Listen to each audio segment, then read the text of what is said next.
Boa tarde. Vamos conversar um pouquinho sobre inovação, experimentação nos laboratórios abertos, um pouquinho sobre a tecnologia que está sendo aplicada na moda, transformando a nossa indústria. Falando um pouquinho sobre mim, eu sou bacharel em design habilitada em moda e eu hoje atuo como pesquisadora de tendências e comportamento e tenho um pezinho voltado para tecnologias disruptivas e como elas atuam aqui para o nosso mercado nacional. E para a gente começar esse bate-papo nosso, vamos começar com um clichê? Todo mundo já ouviu isso, que o mundo está em transformação.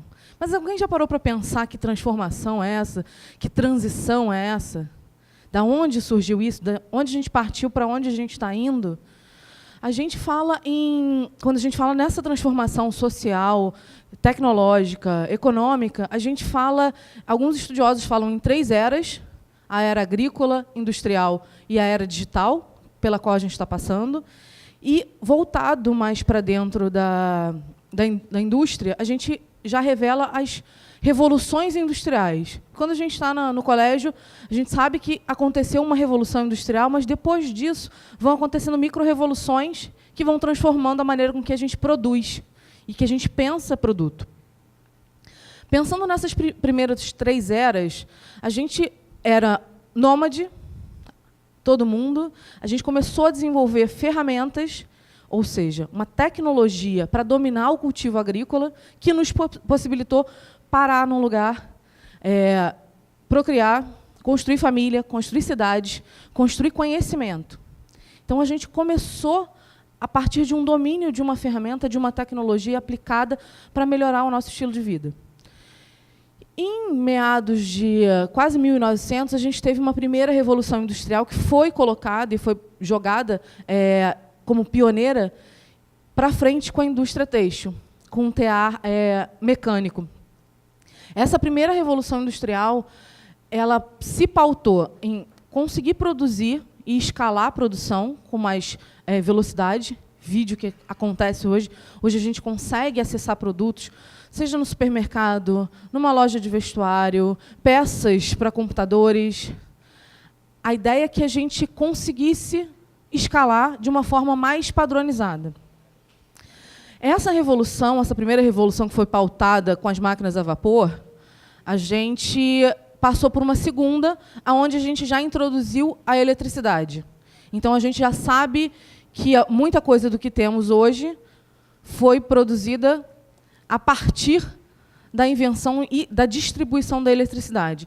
A gente está passando hoje pela terceira revolução industrial, onde a gente tem a introdução de TI, de tecnologia da informação, computadores, e a automação. Quando a gente fala em indústria 4.0, que é aquela que a gente está buscando e construindo, que é mais fantástico, a gente pensa nela e está moldando uma quarta revolução. A gente está despontando aonde não só vai ser provocada a mudança estrutural na indústria, mas sim que as máquinas respondam, vai ser mais colaborativo, os sistemas cyberfísicos. Então, a gente tem uma crescente dentro da forma que a gente produz diferente. Só que, se a gente parar para pensar, a gente passou por uma era agrícola, depois a gente vive numa era, já passou por uma era industrial, onde o pensamento era linear. Pensa, primeiro, quando a gente fala em revolução industrial, em produção em massa, a gente logo lembra de uma lógica fordista, onde você tem... Lembram daquele filme do Chaplin, onde a gente tem um operário aqui que aperta um parafuso, que passa para o outro operário? Então, é um fluxo linear. Você vai adicionando componentes. Quando a gente fala em era digital, a gente fala em uma abertura onde a gente não tem essa visão linear. Ela é mais multidisciplinar, ela é mais disruptiva.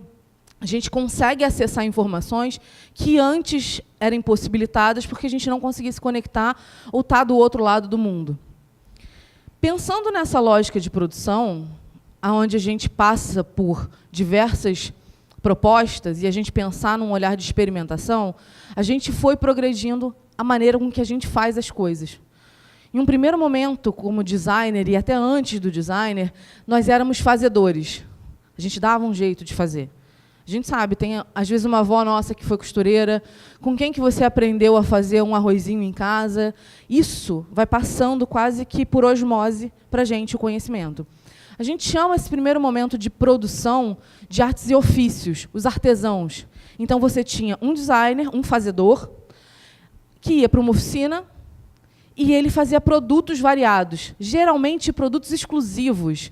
Nenhum produto era 100% igual ao outro, por conta de ser mais rudimentar a técnica. Num segundo momento, quando a gente tem a Revolução Industrial, a gente começa com uma produção massificada. E aí a gente tem nessa mesma lógica. Quem cria é o designer, a fábrica vai produzir isso com todas as ferramentas disponíveis e tecnologias disponíveis e vai oferecer para consumidores produtos padronizados. Então, a gente consegue fazer um conjunto de copos, uma produção de camisetas, t-shirts, todas padronizadas, do mesmo tamanho, com o mesmo acabamento, com o mesmo bordado ou com a mesma estampa. Isso dá escalabilidade. A gente consegue oferecer o mesmo produto para muitos consumidores. O bacana de se perceber, e que é um agente importante nessa transformação de como a gente produz, é o consumidor. Aqui era o que estava disponível no mercado para que ele consumisse. No segundo momento, o consumidor toma uma posição passiva.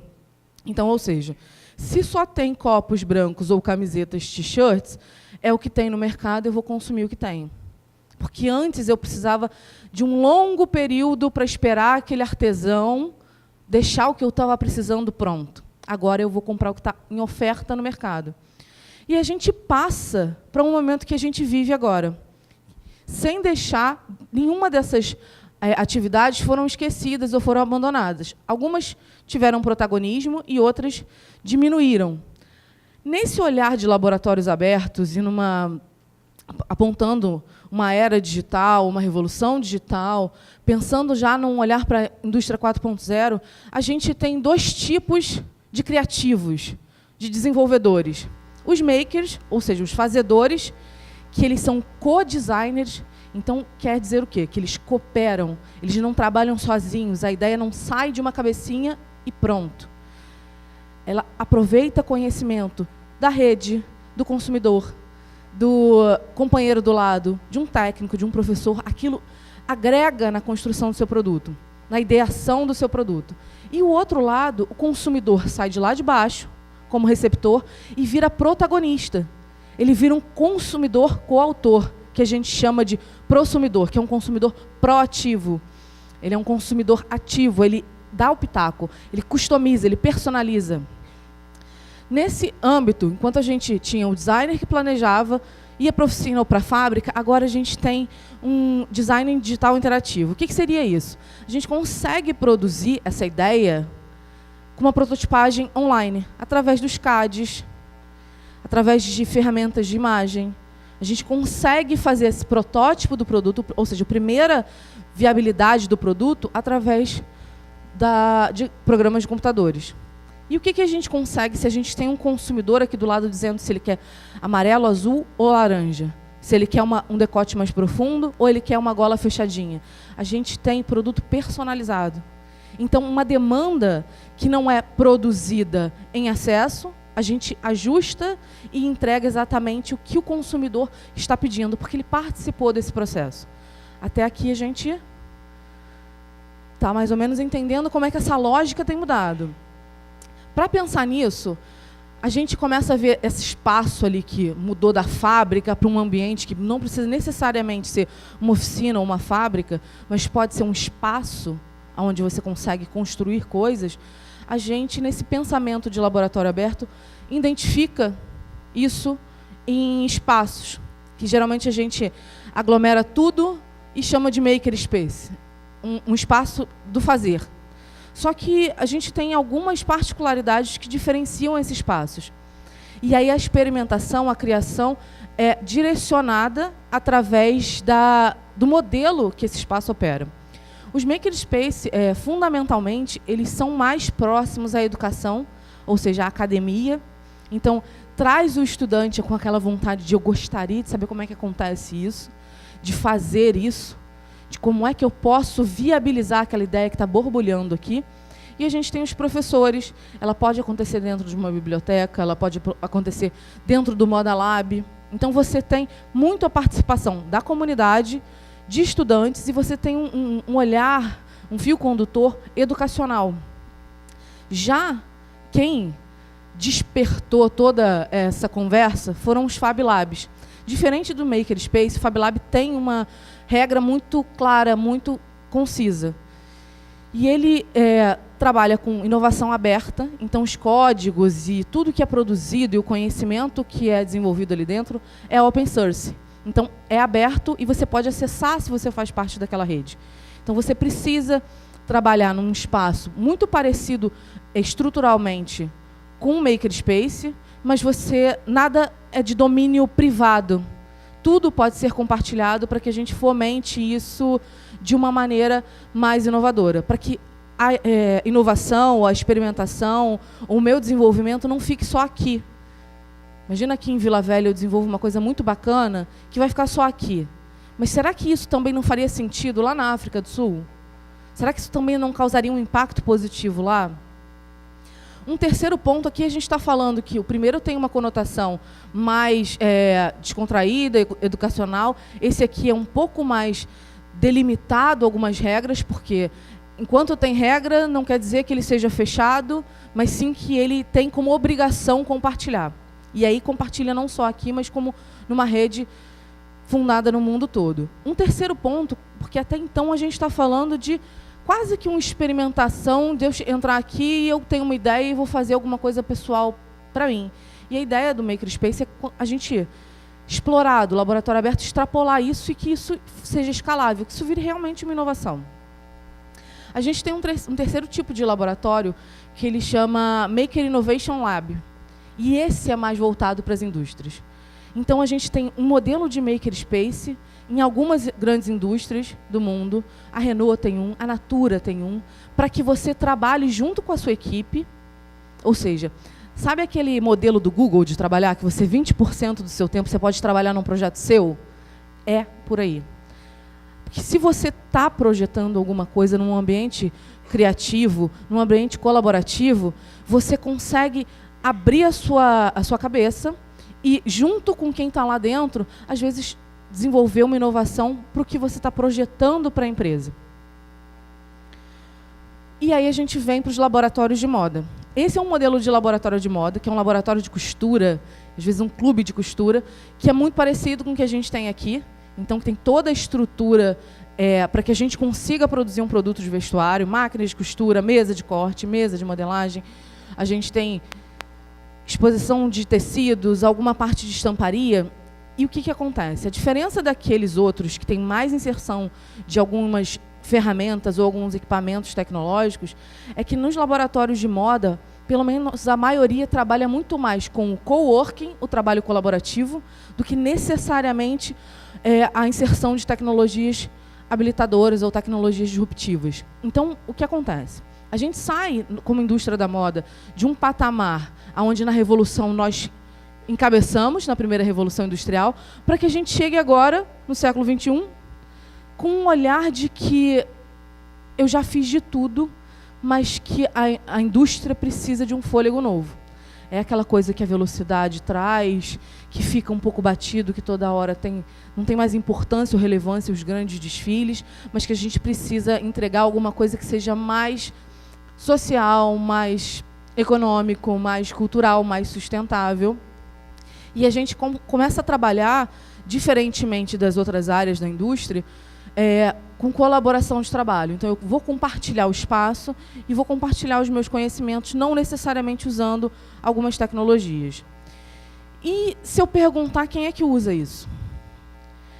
O grande ponto, o Fab Lab nasceu em 2005 dentro do MIT, e era um laboratório exatamente voltado para que toda aquela efervescência dos estudantes dali de dentro pudessem acontecer, pudesse se materializar.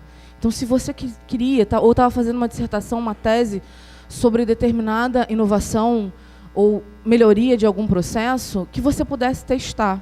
Então, ele foi muito difundido, a princípio, dentro das escolas.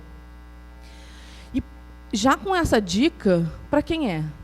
Quem é que se sente no dever de fazer? Que tem aquela inquietação mais profunda de que eu preciso resolver e botar a mão na massa? A gente tem um grande público que é um motivador, impulsionador dele, que são os millennials. Então, a gente começa a pensar que é uma geração onde alguns valores são muito mais fortes e relevantes do que necessariamente ou a carreira, ou o quanto você ganha. A gente tem um olhar para a economia compartilhada, onde o acesso é mais importante que a posse. Então, eu não preciso ter uma máquina de impressão 3D em casa, mas eu posso utilizar coletivamente num espaço. É aquela história de você compartilhar, aquela história de você poder trocar experiências. Um outro público consumidor que vem crescendo, e aí vocês vão me dar razão, quem é que não larga o telefone, que tem fones pendurados pelo pescoço 24 horas por dia? Não preciso esconder, porque isso tá certíssimo. A geração Z. A gente chama a geração Z de geração contra o Z, que hoje a gente está gostando disso, mas daqui a 10 minutos talvez eu não goste mais. Mas tá tudo bem, eu posso mudar de ideia, porque eu ainda estou experimentando o mundo. A brincadeira da geração Z é que tudo precisa ser muito imediato. Se eu falar para a geração Z que, olha, a próxima tendência, ou está lançando um tênis, igual, não sei se vocês viram há pouco tempo atrás que a Adidas lançou uma coleção sobre a Dragon Ball Z. Vocês estão já ligados. Se eu esperar para comprar no site ou para chegar na loja, lá no Shopping Vitória, eu vou ter paciência para aquilo? Será que eu não vou achar mais bacana se eu conseguir provocar a produção de alguma coisa? Se eu comprar uma caixinha de som, porque eu estou querendo jogar, eu vou conseguir esperar? Eu consigo já fazer isso. Essa inquietação, esse imediatismo dessa geração mais jovem, ela é um dos propulsores para que essa difusão desses laboratórios acabem crescendo cada vez mais. E aí, como eu falei, a gente tem um novo sentido para tudo, inclusive para o trabalho. Hoje a gente vê uma crescente das gerações mais jovens, tanto a Millennium quanto a geração Z, buscando um propósito. Eu não vou trabalhar em qualquer lugar, eu quero trabalhar num lugar que me faça feliz, que eu acredite no que eu estou fazendo. Imagina você estar criando o que você precisa, e produzindo e prototipando. Faz completo sentido com essa história de você construir algo. Então, esse novo sentido para o trabalho, aliado a essa história de eu não preciso mais ter para ter acesso, eu não preciso mais ganhar milhões ou ser um workaholic, mas eu preciso estar bem, quero um trabalho bacana, quero uma casa bacana, quero comprar todos os jogos que eu puder comprar, mas eu não preciso ter todos eles ali, porque eu vou enjoar, e a gente compartilha. E aí a gente chega num contexto que a gente sabe quem usa e por que está usando, o que tem de disponível, quais são os tipos de laboratório, qual que seria que eu me enquadraria melhor, e a gente chega num ponto, mas o que faz nesse lugar? Vocês já ouviram falar de inovação? Todo mundo já ouviu falar de inovação. Acho que todo mundo sabe o que é. Então, já que todo mundo sabe, o que é inovação? A gente tem uns papeizinhos sobrevoando as cabeças de vocês, que é para colocar essa ideia, e eu gostaria de uma devolutiva sobre o que vocês entendem como inovação. Inovação, como o próprio termo já diz, é novo. Seja novo nunca visto, ou seja novo para o local, ou para a realidade, ou para o processo e projeto que você está desenvolvendo. E aí o que foi falado aqui é que a inovação é transformar a ideia, que seria uma novidade, em valor. Depois a gente fala um pouquinho do que vocês estão escrevendo, mas nada é diferente do que foi falado. Ela só é inovação se ela tem resultado. Se ela fica só no campo das ideias, ela não é inovação. Então, o exemplo do esgoto é um exemplo muito bom, porque eu estou gerando uma solução, seja um processo, seja um novo produto, seja um dispositivo que vai melhorar a captação e o tratamento daquilo. Isso vai gerar um valor? Sim. Para quem? Para quem para aquela comunidade onde aquele esgoto é um problema. A inovação não precisa ser exatamente uma coisa extraordinária, aquela eureka. Ela pode ser incremental, ou seja, eu já tenho um processo atuando dentro da minha empresa, dentro da minha escola, dentro da minha casa, mas eu acho que se eu mudar um detalhe, ele vai ficar melhor, ele vai ficar mais fácil, ele vai ficar mais ágil. Mas ela também pode ser o que a gente chama de inovação radical, que ela quebra um paradigma. E como é que a gente pensa em inovação radical? Aí a gente volta para os clichês. Vocês já ouviram falar do case da Kodak? A Kodak era a principal empresa de fotografia do mundo. Então, todo mundo, há um tempo atrás, onde vocês não habitavam nesse mundo, a gente tirava fotos, precisava comprar um filmezinho amarelo, botar na máquina, posicionar o filme na máquina, fechar a máquina e bater a foto aquela que você não via como ia ficar a foto. Isso hoje é hipster, né? É cool. Aquelas máquinas analógicas e tal. Mas naquela época era o que tinha para a gente fazer. O que aconteceu com essa máquina? Aonde a gente tira... A gente usa máquina fotográfica hoje? No dia a dia da gente? Um aniversário. Nem a máquina fotográfica sobreviveu a essa inovação radical. Hoje a gente tem as telas de celular, principalmente as telas de celular, como um veículo para que a gente pudesse capturar esses momentos. O que aconteceu com essa empresa? Acabou. E hoje ela virou uma referência retrô, que algumas empresas de moda estão usando o logo da Kodak para fazer uma alusão à nostalgia daquele tempo onde vocês não habitavam nesse mundo ainda. Mas a ideia da inovação é exatamente essa. É você pensar em uma solução para um problema ou uma necessidade que vá resolver aquilo para um grupo de pessoas, uma comunidade ou para muita gente. E aí, falando de novo, não precisa ser um produto eureka, pode ser um processo. Às vezes a gente tem dificuldade, a gente estava falando com umas empresas aqui, coisas que a gente faz no dia a dia. A gente vai tomar vai precisar abrir alguma coisa. Todo mundo puxa a camisa para abrir um pote, alguma coisa assim. Imagina como é que ia ficar mais fácil se a gente fizesse um pote que abrisse mais fácil. Hoje a gente tem alguns mecanismos, mas não são todos os produtos que usam esses mecanismos. A gente sempre precisa de uma ferramenta para isso.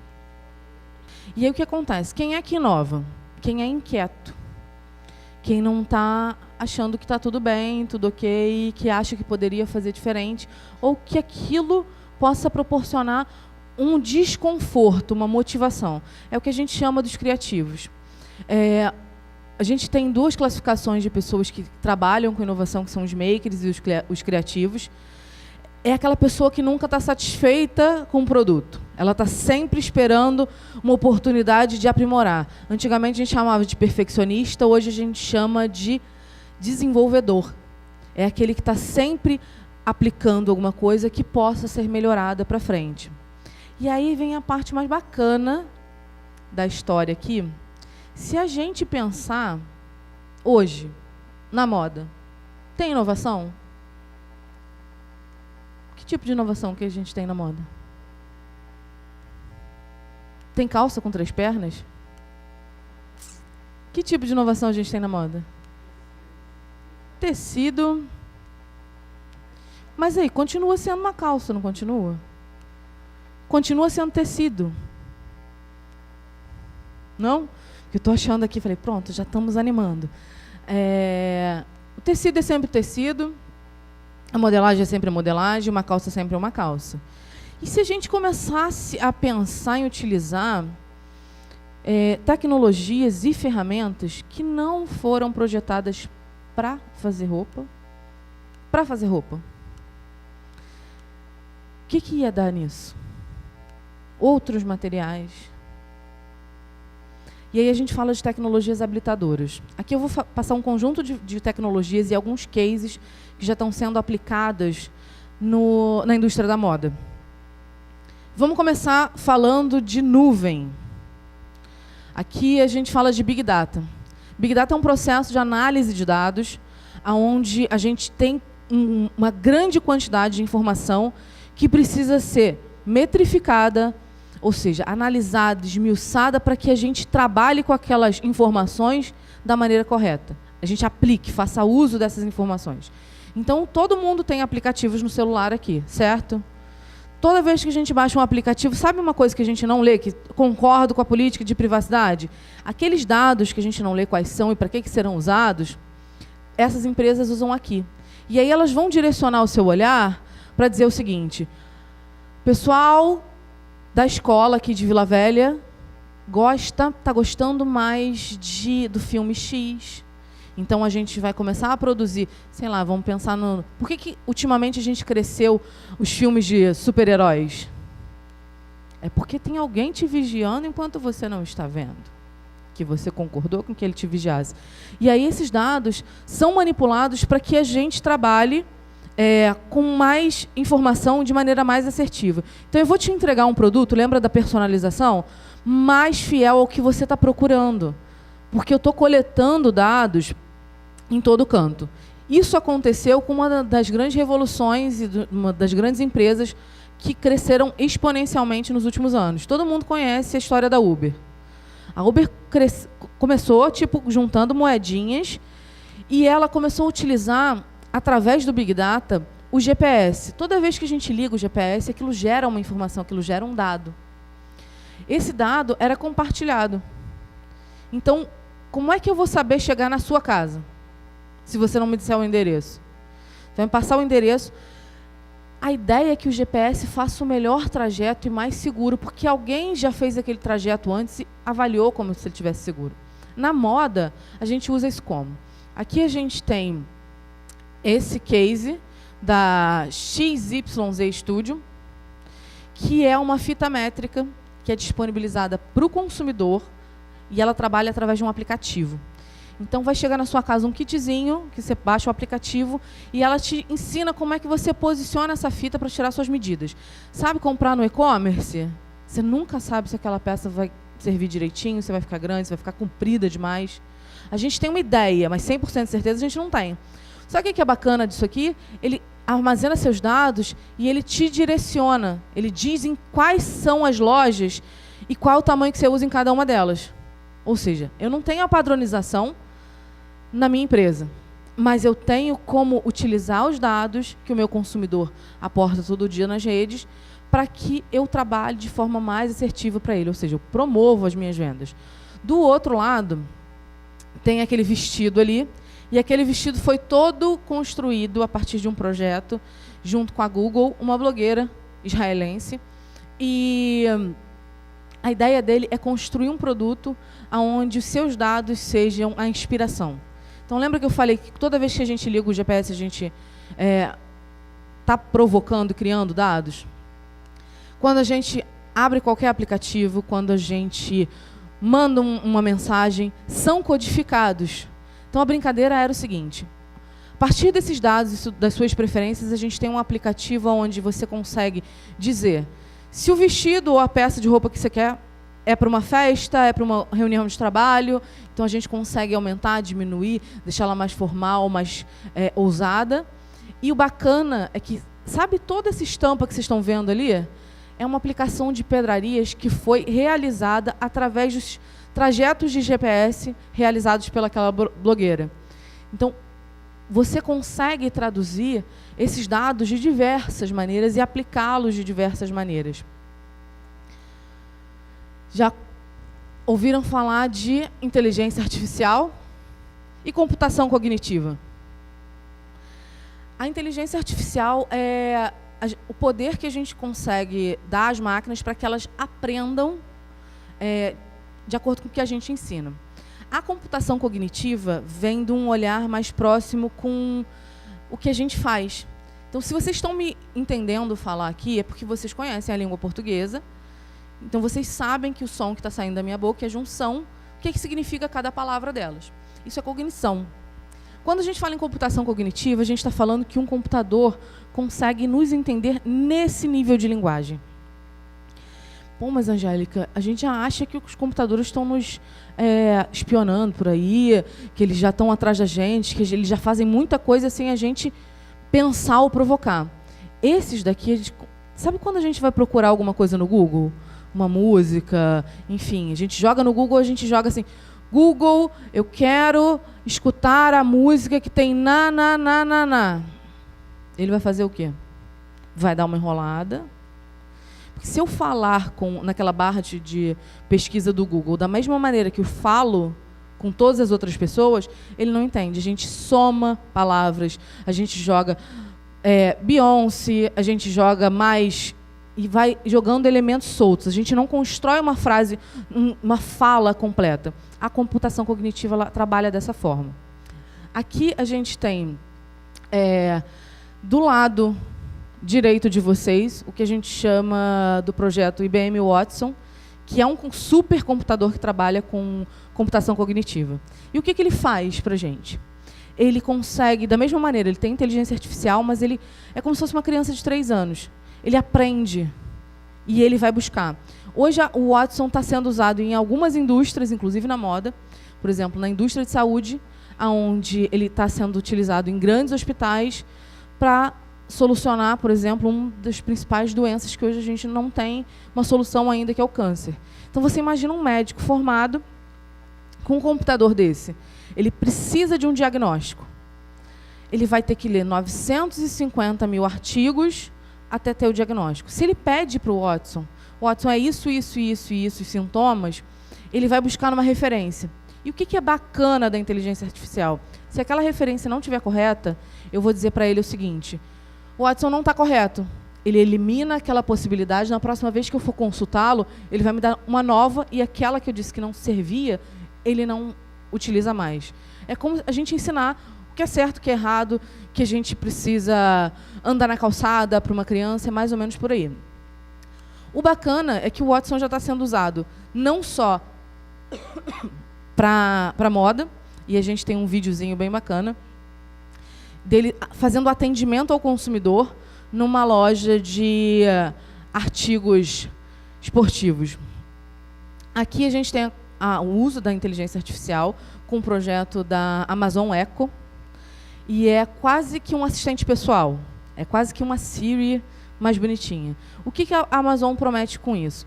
Esse projeto é mais ou menos de 2015, a Amazon ainda não tinha a divisão de vestuário que ela tem hoje, porque hoje ela não tem só a venda de vestuário, mas ela também produz, com todos esses dados que a gente disse que concordava em fornecer para eles. O bacana dele é o seguinte: você tá com uma câmera, sabe o look do dia que a gente vê as meninas postando na internet?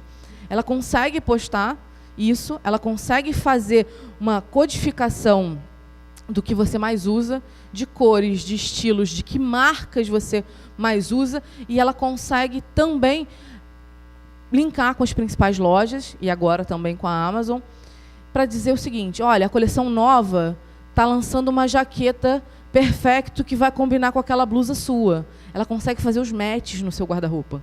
Então, você imagina quase que um personal stylist num aparelhinho desse, só com o que você vai ensinando sobre as suas preferências. Vamos ver um videozinho de como esse computador cognitivo consegue conversar.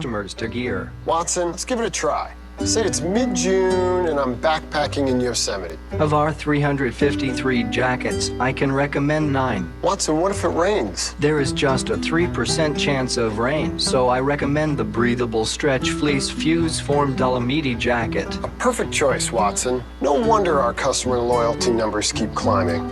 I believe we can do even better. I like the way you think. Imagina você entrar numa loja online e aí você quer comprar, vamos fazer as malas para as férias agora do final de ano, e aí eu vou viajar para praia. Eu vou um computador e um chat que vai me dizer qual é a melhor opção. Olha, eu vou para a praia, mas eu vou fazer uma trilha, eu queria comprar um tênis ou uma mochila esportiva para carregar as coisas, porque eu vou acampar e tal.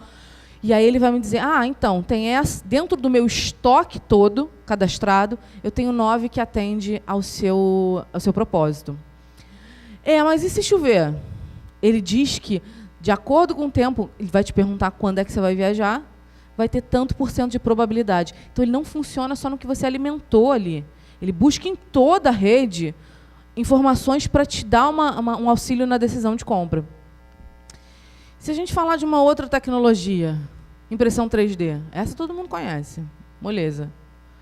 Dá para fazer roupa? Dá para vestir essa roupa? Dá para a gente ir? Vamos sair com uma roupa feita em 3D? A gente está falando de experimentação. Do lado direito, tem projetos de uma israelense, que ela é referência hoje sobre impressão 3D para moda. Esses 4 primeiros aqui, principalmente a saia de baixo, que tem um movimento muito similar ao do tecido, ela foi projetada para o TCC dela, para o trabalho de conclusão de curso. Ela imprimiu tudo dentro de casa, naquelas impressoras pequenininhas do tamanho que a gente tem aqui no Moda Lab. E aí, o que foi o desafio dela? Exatamente essa pergunta. Dá para vestir? Será que vai estar confortável? Eu vou conseguir me movimentar com aquela peça? Ela foi se aprimorando, por isso hoje ela é referência. Essa jaqueta que tem bem no meio da tela aqui, custa 1.500 euros. Você customiza a cor, o forro, dá para botar suas iniciais, nome, um númerozinho, para ficar mais esportiva, e ela entrega aí na sua casa. Então, você consegue já produzir uma coisa personalizada e que você pode ter, que você vai vestir, e ela tem essa mobilidade. Está vendo que parece quase que uma renda? Ela trabalha com esse filamento que é mais rígido, de maneira com que a mecânica dele deixe ele mais flexível. E se a gente pensar em alguma coisa com mais conforto ainda? A gente tem uma outra referência em impressão 3D e fabricação digital, que é a Iris Van Herpen. Esse aqui é um dos looks da última coleção de janeiro, desfilada na Paris Fashion Week. E aí, se eu te falar que todo esse vestido foi impresso em 3D, vamos ver mais ou menos como é que ele funciona? Dentro de um laboratório aberto.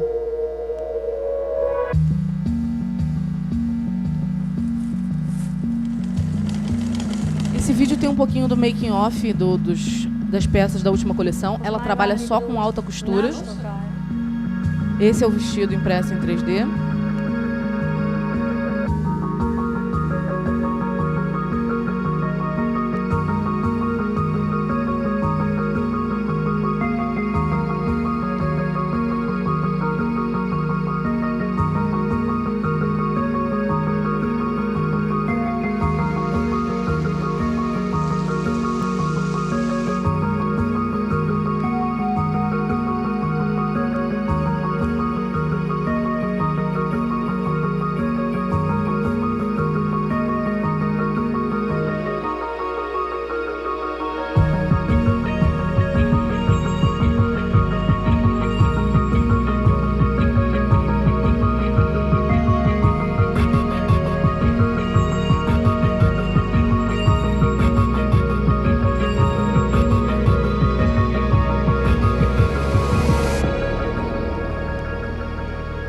Todas as coleções delas são desenvolvidas dentro de laboratórios abertos.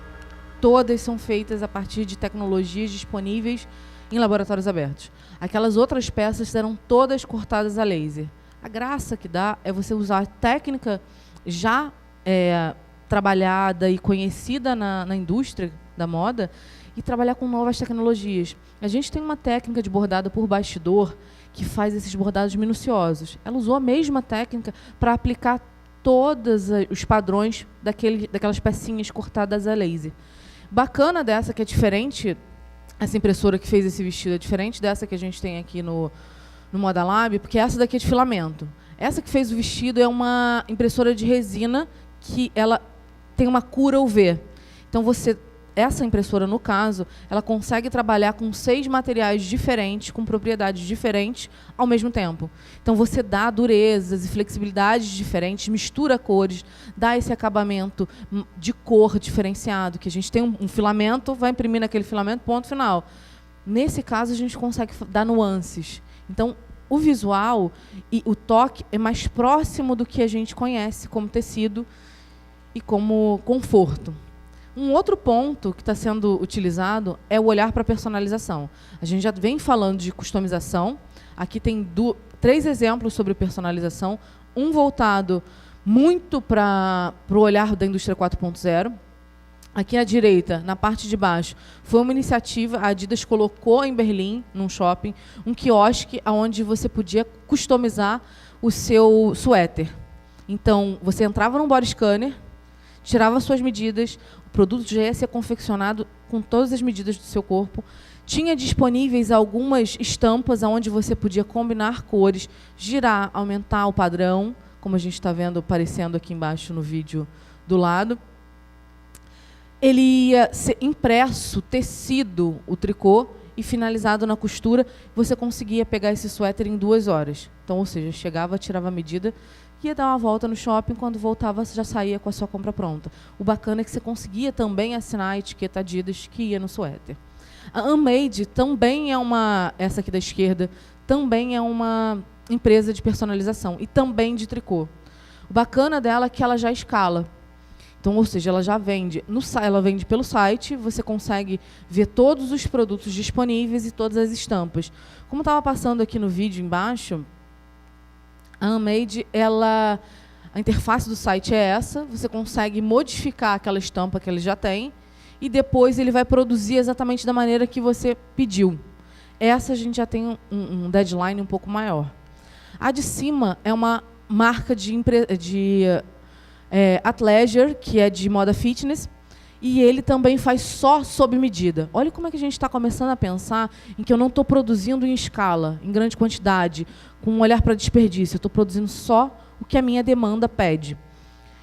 Nesse olhar aqui de cima, ela também recebe as medidas, você escolhe a estampa, o tecido é tecnológico, então tem filtro V, ele é mais respirável, e ela chega em 15 dias na sua casa.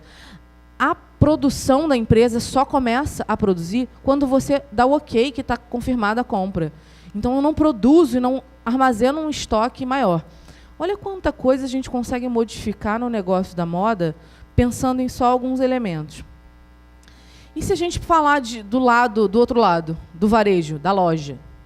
A gente tem 2 exemplos aqui que a gente fala de varejo omnichannel. Quando a gente fala em omnichannel, são diversos canais atuando simultaneamente, sejam eles físicos ou digitais, para aumentar a experiência de compra no ponto de venda ou junto com a marca. A gente tem 2 exemplos. Esse amarelinho é da Kate Spade, que ela promoveu e colocou uma vitrine digital logo na vitrine principal da loja, onde você podia comprar produtos da mesma coleção que não estavam disponíveis dentro daquele ponto de venda. Bacana é que ela prometia aqui na cidade de Nova York, você recebia aquele produto ainda no mesmo dia da compra. O do lado é uma loja que a gente visitou em Milão, que é uma multimarca, um magazine parecido com a C&A. E aí você entrava na loja, via tudo, parecia que você estava andando dentro da C&A, várias araras e tudo mais. Só que assim, logo que você chegava na loja, você dava de cara com um totem que falava, olha, a senha do Wi-Fi é essa. Ou seja, já é bacana, né? Vamos acessar a internet. E aí ele já começava a pedir um pequeno cadastro, quando a gente acessa a internet aberta, né? E aí você colocava um e-mail, colocava alguma coisa e você ia passando. O bacana dele é que você podia pegar todas as peças, procurar o seu tamanho, ir para o provador, só que não acabava aí. E se eu precisasse, achei que aquela peça não serviu bem, eu precisava de um tamanho maior, eu ia precisar sair do provador, ir até a Arara, buscar a peça. O projeto da loja, que é em parceria também com a Google, é que você tem um provador inteligente, onde você consegue tirar uma selfie e mandar para os amigos para saber se é essa que eu compro, essa cor ficou bem em mim. Procurar se na loja tem aquela peça ou aquele tamanho diferente. Se o seu cadastro estiver completo, o provador já vai te dizer, olha, esse não é o tamanho ideal desse produto para você, porque você já fez aqui, é melhor você procurar o número X. Além de outras funcionalidades que a gente vai ver aqui, só para dar uma acordada no pessoal.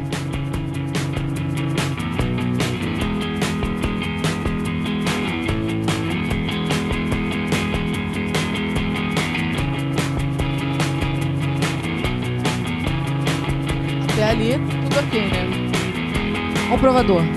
Passei a etiqueta, já sei se tem outro tamanho, vou procurar o que tem, se tem mais alguma coisa diferente no site ou uma outra cor. vou conseguir tirar já uma selfie para entender como é que fica e já mandar através de um QR Code para os meus contatos. Vou pensar e conseguir comprar o que não tem em estoque ali. Posso retirar na loja ou posso ser enviado diretamente para casa. Então, você amplia os pontos de contato com esse consumidor.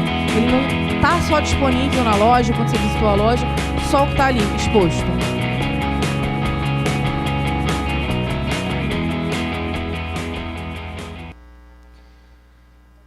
O wearable também a gente já ouviu falar, né? E para moda é o casamento perfeito.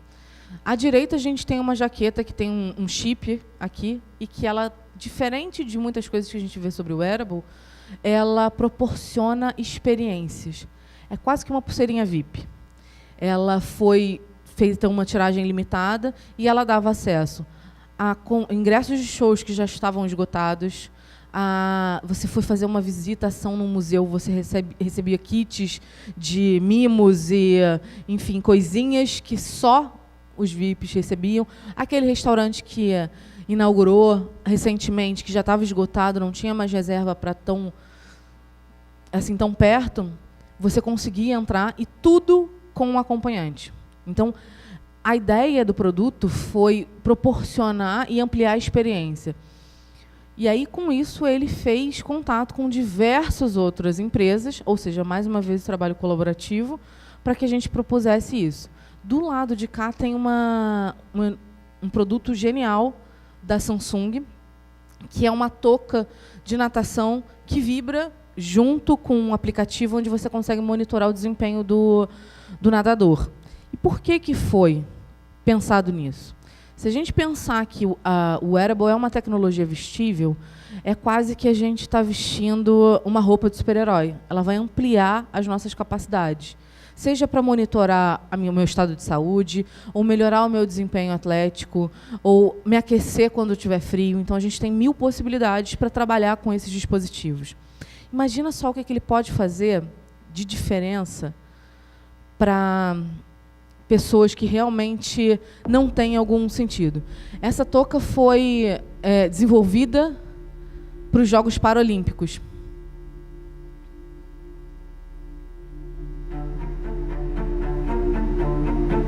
Olha como é que a natação dos deficientes visuais acontece. O técnico está na beirada da piscina e, para ele não bater, ele, com uma vareta, cutuca o nadador, que é a hora dele virar. Imagina se a gente amplia um sentido que ele não tem.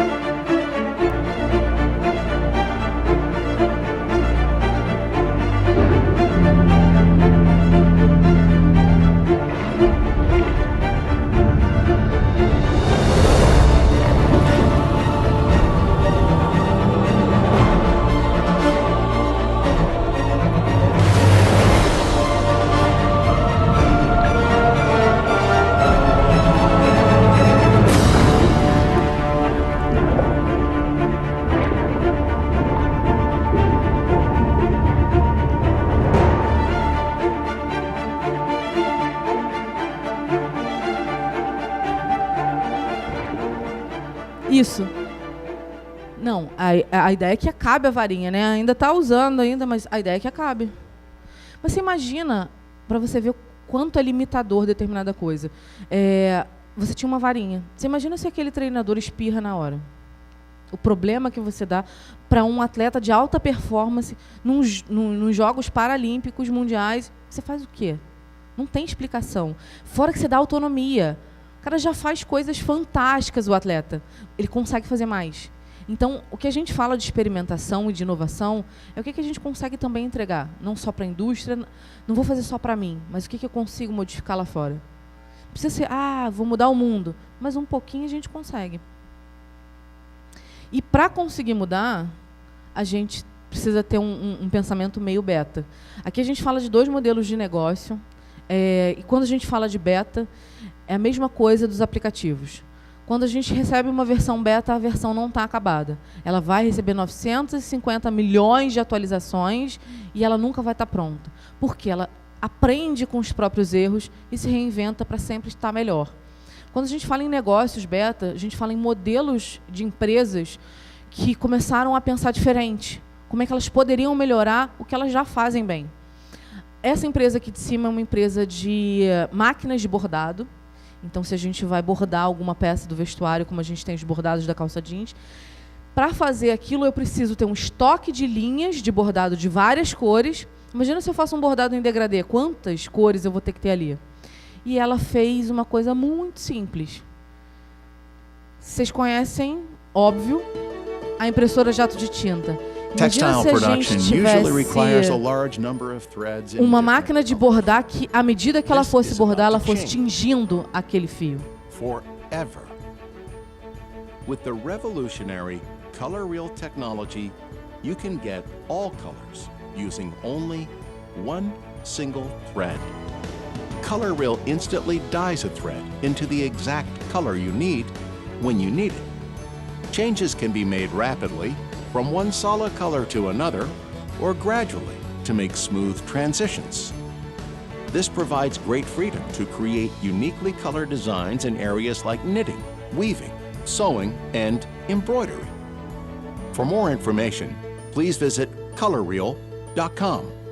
E aí a gente começa a entender que a oficina, o espaço físico, não é o limitador. A gente pode fazer esse mecanismo, pode fazer todo o projeto de casa, vai lá com o pendrive, espeta, igual a gente faz para imprimir os trabalhos e o papel. Embaixo é um dos meus cases preferidos de todas as palestras que eu faço, que é a Viga. A Viga é uma empresa de moda infantil sustentável.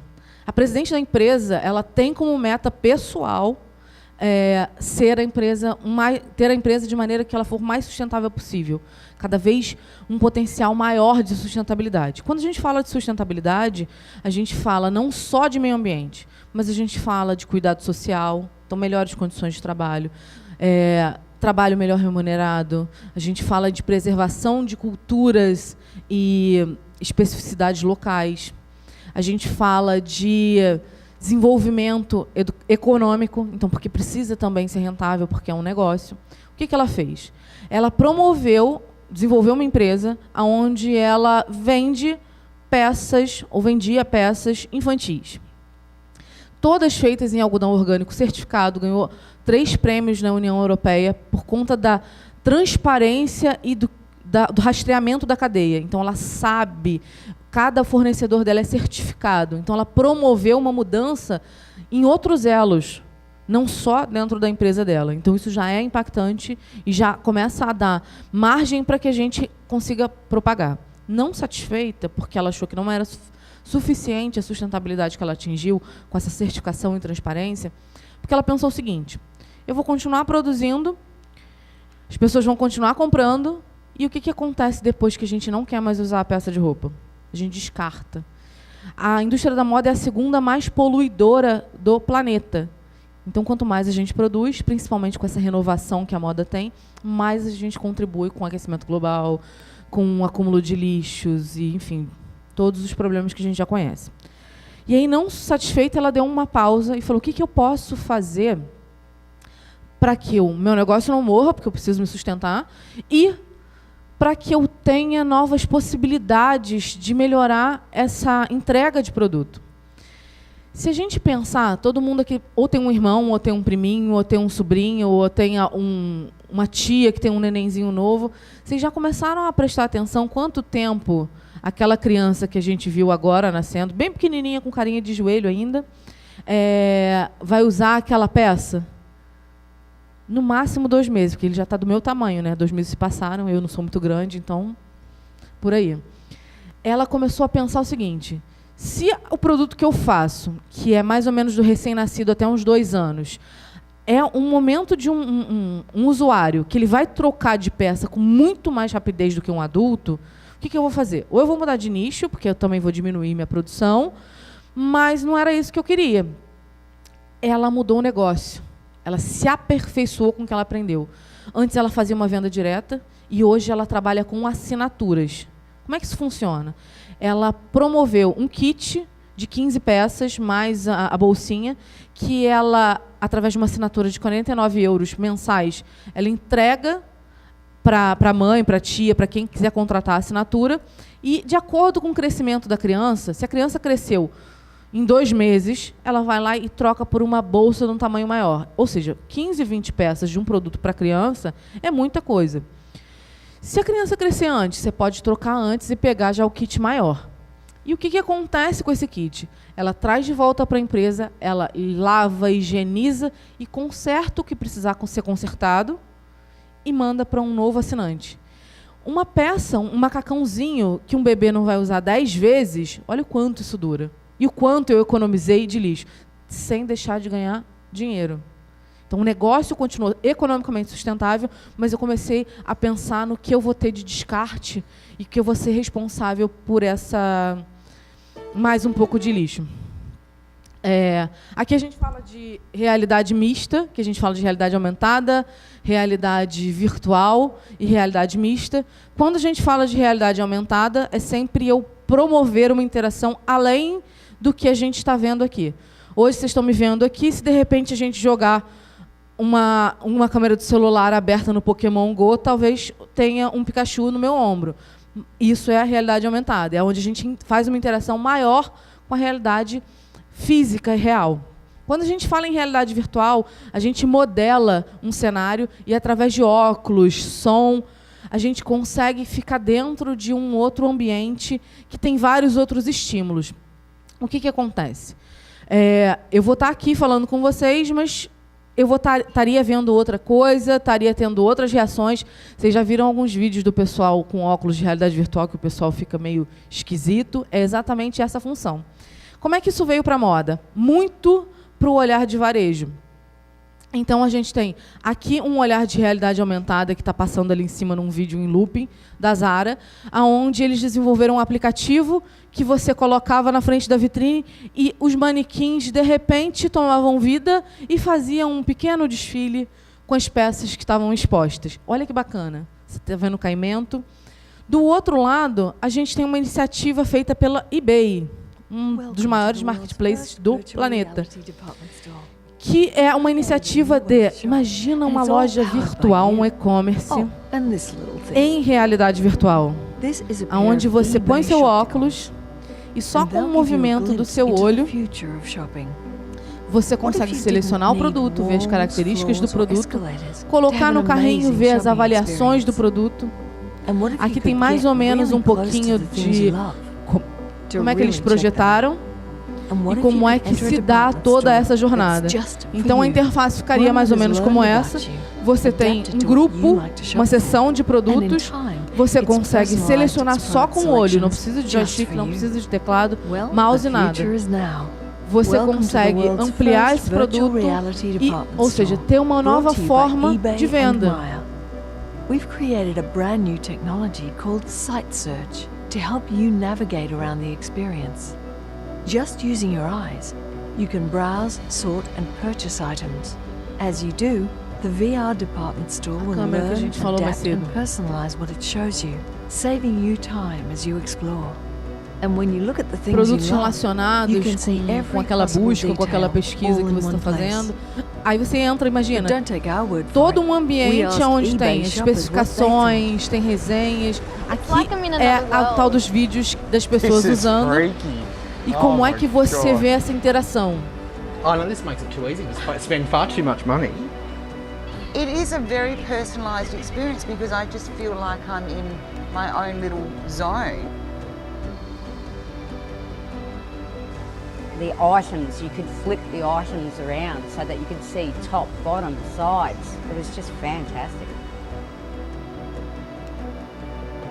Imagina você levar seu ponto de venda, ou sua loja, para qualquer lugar do mundo. It's time to shop, virtually anywhere. E aí a gente vem para um outro olhar. Também todo mundo aqui, eu acho, ou pelo menos a maioria, já ouviu falar de hacker. E hacker, como a maior parte do pessoal pensa, não é uma coisa tão ruim assim. Hacker é aquele indivíduo que pode fazer um monte de coisa que não é bacana, mas que quebra padrões. Então, tem que fazer só roupa que seja de tecido e fechada na máquina de costura. Se eu não quiser fazer isso, o mundo ia ficar chato, né? Se eu fizesse só o que que já está previsto.